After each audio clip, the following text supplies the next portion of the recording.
1200 रुपए में क्या हम अपने परिवार का भरण पोषण कर सकते? एक लालच दिया गया है कि आपको नियमित कर दिया जाएगा, आपका भविष्य सुरक्षित कर दिया जाएगा। आप स्थायी नीति बना दिए, बेरोजगारों की जीवन खराब मत कीजिए इस पद के नाम पर। कोई स्थायी नीति नहीं और नई अतिथि शिक्षकों की भर्ती निकाल दी गई। यहाँ पर जो मोहन सरकार है वो अपने आप को कहती है मध्य प्रदेश का भाई, वो अतिथि शिक्षकों के लिए बने कसाई। मामा नहीं कंस मामा है, ये मामा नहीं कंस मामा है। मैं इस वक्त भोपाल के अंबेडकर पार्क में हूँ और नारे लग रहे हैं कि अभी करो, अर्जेंट करो, हमको परमानेंट करो। ये परमानेंट करने की बात है अतिथि शिक्षकों की। लगातार जो भी सरकार सत्ता में आती है, चुनाव होते हैं तो इनसे वादा किया जाता है। वादा ये किया जाता है कि जब उनकी सरकार आएगी तो इन्हें परमानेंट किया जाएगा, यानी कि अतिथि शिक्षक जो हैं वो पक्की अपनी नौकरी वहां पर ले लेंगे और पक्के तरीके से शिक्षक हो जाएंगे मध्य प्रदेश सरकार के तहत। लेकिन ये वादा 2023 का, जब विधानसभा चुनावों का अभी तक पूरा नहीं हुआ है, तो अतिथि शिक्षकों ने इस बार भोपाल में एक बड़ा आंदोलन बुलाया है। यहाँ अंबेडकर पार्क में हजारों की संख्या में पूरे प्रदेश से अतिथि शिक्षक जो हैं वो जमा हुए हैं और मांग कर रहे हैं सरकार से कि उन्हें परमानेंट किया जाए। ये बड़ी संख्या में सभी अतिथि शिक्षक यहाँ पर पहुंचे हैं। ये देख पा रहे हैं कि यहाँ पर वो एक गांधी टोपी जो जैसी पहले बनती थी उस प्रकार की उन्होंने बना रखी है। तो ये सभी अतिथि शिक्षक हैं, अलग अलग इलाकों से आए। मैं इनसे बात करने आया हूँ कि क्या इनकी मांगे हैं। हालांकि मांगों की बात करूँ तो अनुभव, वरिष्ठता के आधार पर इन्हें पक्का कर दिया जाए, ये सब तमाम इनकी कुछ मांगे हैं। वो हम इन लोगों से ही जानने की कोशिश करेंगे। कहाँ से आए आप लोग? सर रतलाम से। रतलाम से आए हो? रतलाम तो आदिवासियों का जो इलाका है, वहाँ शिक्षकों का अभाव भी देखा जाता है स्कूलों में। क्या है आप लोगों की मांग? सब कुछ ये अनुभव के आधार पर पद को रिक्त न माना जाए और जिसने अधिक वर्ष कार्य किया है सबको मतलब वो नियमित कर विभागीय परीक्षा ली जाए और धीरे धीरे सबको मतलब सेवा में लिया जाए। सेवा में क्या वेतन मान वगैरह अभी मिलता है? नहीं, हमारे अभी जो पिछले मुख्यमंत्री जी की योजना घोषणा थी शिवराज जी की, उन्होंने गुरुजी की तर्ज पर सभी को विभागीय परीक्षा लेकर जो काम कर रहे हैं उनको नहीं हटाया जाएगा। उसके बाद भी अभी नई नीति लाकर, हर साल नई नीति लाकर अतिथियों को हटा दिया जाता है। फिर उनकी एक प्रक्रिया 2 महीने तक चलती है, अगस्त से सितंबर तक ज्वाइनिंग करते हैं, मार्च में ले जाकर खत्म कर देते हैं। तो मतलब हमारे पद का कोई ठिकाना नहीं है। तो हमारा सबसे पहला कहना है कि नीति बनाकर हमारा पद स्थायी करो।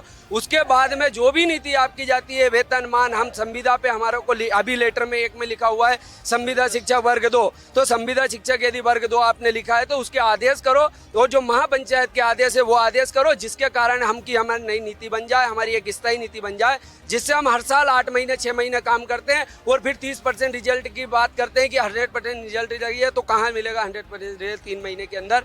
तो सरकार से यही आराधना है, हमारी निवेदन है, आवेदन है। हम सीएम हाउस तक जाएंगे, वहाँ पर यही बात करेंगे। जाने दिया जाएगा सीएम हाउस?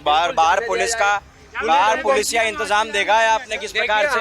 यदि पुलिस मारेगी, अंदर करेगी, अस्थायी जेल करके यहीं पे बंद कर देगी। लेकिन हम 2011 से मैं खुद पदस्थ हूँ, आज मुझे इतनी सेवाएं देते, आज 2024 हो गए हैं। आज के बाद मैं कहाँ जाऊँगा यदि मुझे निकाल दिया जाएगा? अगर स्थायी नीति नहीं बनाई, आप स्थायी नीति बना दिए, बेरोजगारों की जीवन खराब मत कीजिए इस पद के नाम पर। ये पद पर 1-2 साल काम करते हैं, उसके बाद में वापस इनको हटा दिया जाता है। 2 साल बाद वो कहीं का नहीं रहता। आज 12-12 साल हो गए उनको। सर जे बोलना चाहते हैं सोनार जिले से, पुराने अतिथि जो 15-15 सालों से पढ़ा रहे हैं, आधी अतिथि बाहर कर दिए गए हैं। अभी भी अतिशेष के द्वारा, ट्रांसफर के द्वारा कोई स्थायी नीति नहीं है और नई अतिथि शिक्षकों की भर्ती निकाल दी गई। पुराने अतिथि को बेरोजगार कर क्या वेतन मिलता है? अभी कितना पैसा मिलता है? 10,000 मिलता है। 10,000 में पूरा परिवार का कैसे चलेगा? वर्ग 3 वालों को 10,000 वेतन मिलता है। और वो भी सर मतलब कि 50% अतिथि बाहर हो चुके हैं टेक्निकल इशू के द्वारा। डीपीआई द्वारा जो टेक्निकल इशू आ रहा है, आधे अतिथि सड़कों पे हैं, बाहर अभी ज्वाइनिंग नहीं हुई है और नए अतिथि के लिए भर्ती निकाल दी गई है। क्या शैक्षणिक योग्यता मांगते हैं अतिथि शिक्षक? कुछ नहीं मांगते। 12वीं पास को भी ले रहा है, अतिथि शिक्षक को ले रहा है, फाइनल को भी ले रहा है, किसी को भी ले रहा है। 12वीं पास वाला भी 12वीं वालों को पढ़ा। कोई नीति नहीं है। गुरुजियों के तहत और जो मामा ने घोषणा की थी उन मांगों की पूरा किया जाए। गुरुजी की तरह विभागीय परीक्षा लिया जाए हमारा। आप क्या कहना चाह रहे? कहाँ से आए? मैं अवधेश पटेल शहडोल से आए जी।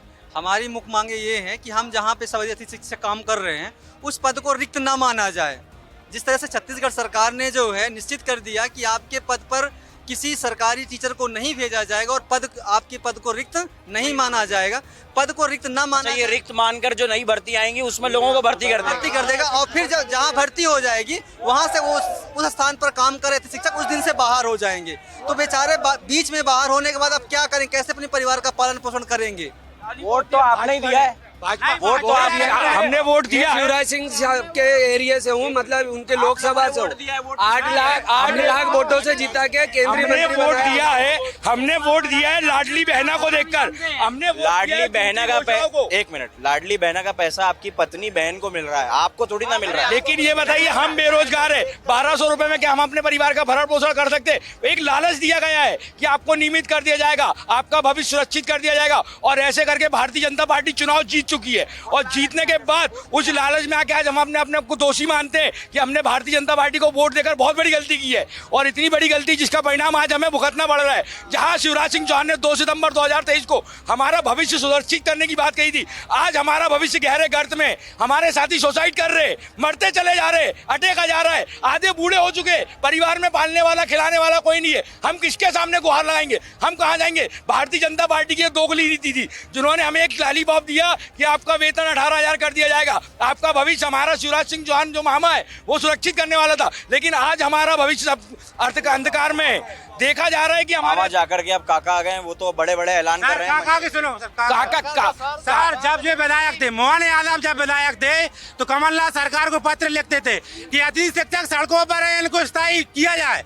और आज खुद सीएम बन गए, खुद पावर है, जब भी कुछ नहीं कर रहे, अतिथियों के साथ खिलवाड़ हो रहा है, जब भी किसी का ध्यान नहीं है उनके ऊपर, अतिथियों के साथ खिलवाड़ कर। आज सीएम पद पर वो स्वयं है, विधायक बनकर कमलनाथ सरकार में लेटर लिखते थे कि अतिथियों के साथ बुरा हो रहा है, उनको स्थायी किया जाए।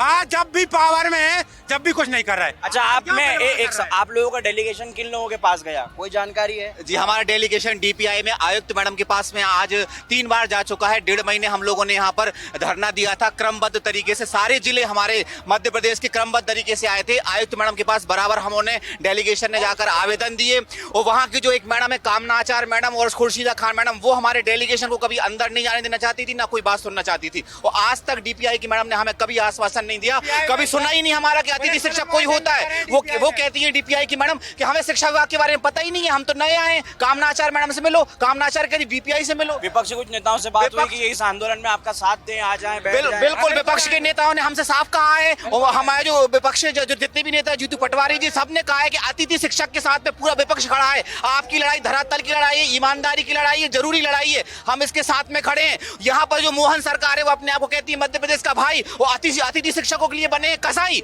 मामा नहीं कंस मामा है, ये मामा नहीं कंस मामा है। आखिरी सवाल, यहाँ से अगर मुख्यमंत्री आवास नहीं जाने दिया गया, मांग नहीं मानी गई, तो क्या प्लानिंग कर रहे हैं आगे? हम आज यहाँ पर ये इस तरह से कह रहे हैं भोपाल से कि हम यहाँ से आज अपना जो हमारा महापंचायत का हमसे पूर्व मुख्यमंत्री ने वादा किया था उसको लेकर जाएंगे, और ये हमारी अंतिम लड़ाई है। इसके लिए चाहे हमें अपनी जान देना पड़े, आत्मदाह करना पड़े, हम अपने परिवार के साथ आए हैं, और हमारे परिवार वालों ने भी यही कहा है कि हम आज नहीं जाएंगे। हमारे बच्चे हैं, हमारे भी परिवार है, इनका ही परिवार नहीं है, इनका ही घर नहीं है, हमारा भी परिवार है, हम अपनी बात लेकर जाएंगे। ये यहाँ पर मांग कर रहे हैं अतिथि शिक्षक के, वो यहाँ से उठेंगे नहीं जब तक कि उनकी मांगे पूरी नहीं की जाती है।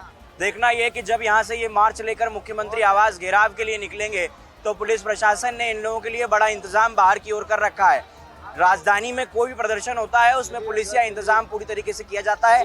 देखना है कि इस प्रकार से पुलिस आगे यहाँ पर इन लोगों को रोकने की कोशिश करेगी या अपनी मांग किस तरीके से सरकार के पास पहुंचाएंगे। लगातार इस प्रकार की रिपोर्ट्स मैं आपको दिखाता रहूंगा। तब तक के लिए कैमरामैन नितिन यादव के साथ आकाश, मध्य प्रदेश। इस तरह की और भी वीडियो को देखने के लिए हमारे YouTube चैनल को सब्सक्राइब करें और बेल आइकन को दबाना ना भूलें।